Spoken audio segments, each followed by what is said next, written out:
प्रिय रामायण प्रेमी भक्तों, जब अयोध्या में शासन करते हुए बहुत समय बीत गया, तब एक दिन रामचंद्र जी सीता के गर्भवती होने का समाचार पाकर अत्यंत प्रसन्न हुए।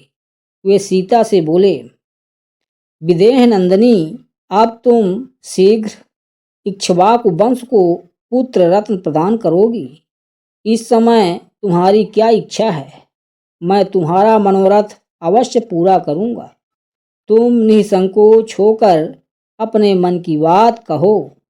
पति के मृदु वचन सुनकर सीता जी मुस्कुराकर बोली, स्वामी, मेरी इच्छा एक बार उन पवित्र तपोवनों को देखने की हो रही है।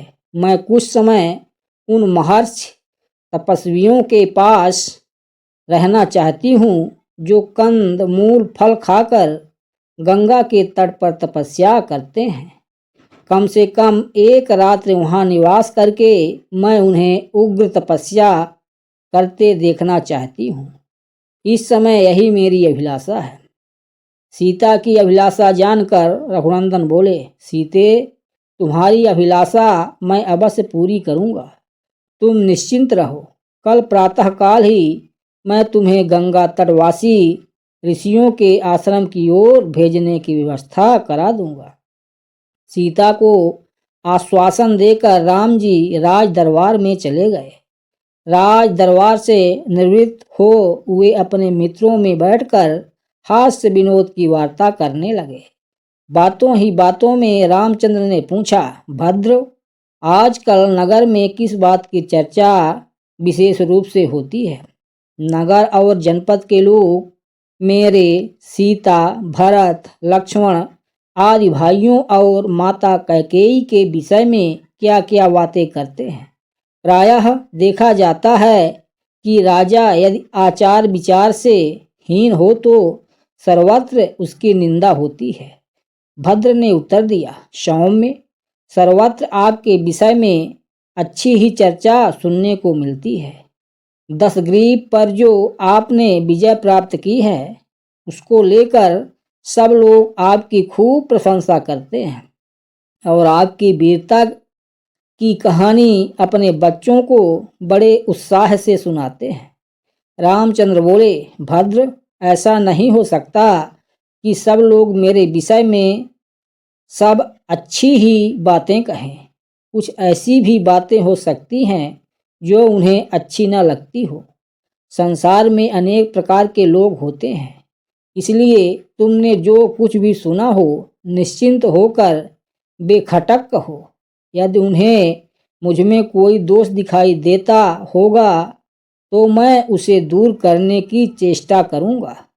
यह सुनकर भद्र बोला, वे कहते हैं कि श्री राम ने समुद्र पर पुल बांधकर ऐसा दुष्कर कार्य किया है जिसे देवता भी नहीं कर सकते। रावण को मारकर वानरों को भी बस में कर लिया, परंतु एक बात खटकती है।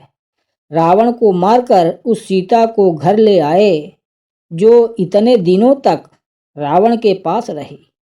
फिर सीता से घृणा करने के बजाय उन्होंने उसे कैसे अपने पास रख लिया? भला सीता का चरित्र क्या वहाँ पवित्र रहा होगा? अब प्रजाजन भी ऐसी स्त्रियों को अपने घरों में रखने लगेंगे, क्योंकि जैसा राजा करता है प्रजा भी वैसा ही करती है। इस प्रकार सारे नगर निवासी भिन्न भिन्न प्रकार की बातें करते हैं। भद्र की बात का अन्य साथियों ने भी यह कहकर समर्थन किया कि हमने भी ऐसी बातें लोगों के मुख से सुनी है। सबकी बात सुनकर राजा राम ने उन्हें विदा किया और इस विषय पर गंभीरता पूर्वक विचार करने लगे। फिर उन्होंने द्वारपाल को आज्ञा देकर अपने तीनों भाइयों को बुलाया। भाइयों ने आकर उन्हें सादर प्रणाम किया और देखा श्री राम बहुत उदास हैं तथा उनके नेत्रों में आंसू डबडबा रहे हैं।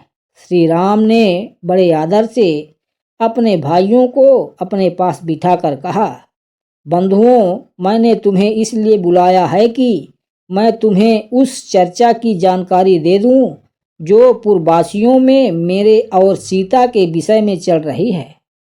उनमें सीता के चरित्र के विषय में घोर अपवाद फैला हुआ है और मेरे विषय में भी उनके मन में घृणा के भाव हैं। लक्ष्मण, यह तो तुम जानते ही हो कि सीता ने अपने चरित्र की पवित्रता सिद्ध करने के लिए सबके सामने अग्नि में प्रवेश किया था और उस समय स्वयं अग्निदेव ने उन्हें निर्दोष बताया था। इस प्रकार विशुद्ध आचार वाली सीता को स्वयं देवराज इंद्र ने मेरे हाथों में सौंपा था। फिर भी अयोध्या में यह अपवाद फैल रहा है और लोग मेरी निंदा कर रहे हैं। मैं लोक निंदा के भय से अपने प्राणों को और तुम्हें भी त्याग सकता हूँ।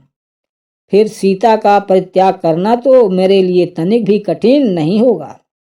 इसलिए लक्ष्मण, कल प्रातः तुम सारथी सुमंत के साथ सीता को ले जाकर राज्य की सीमा से बाहर छोड़ आओ। गंगा के उस पार तमसा के तट पर महर्षि वाल्मीकि का आश्रम है, उसके निकट उन्हें छोड़कर लौट आना। मैं तुम लोगों को अपने चरणों और जीवन की शपथ देता हूँ, मेरे निर्णय के विरुद्ध कोई कुछ मत कहना। सीता ने गंगा तट पर ऋषियों के आश्रम देखने की इच्छा प्रकट की थी, वह भी पूरी हो जाएगी। फिर गहरी सांस भरकर नेत्रों में आए आंसू पोंछकर वे मौन हो गए। प्रिय भक्तों, आगे का भाग देखने के लिए कृपया चैनल को लाइक और सब्सक्राइब कर लें।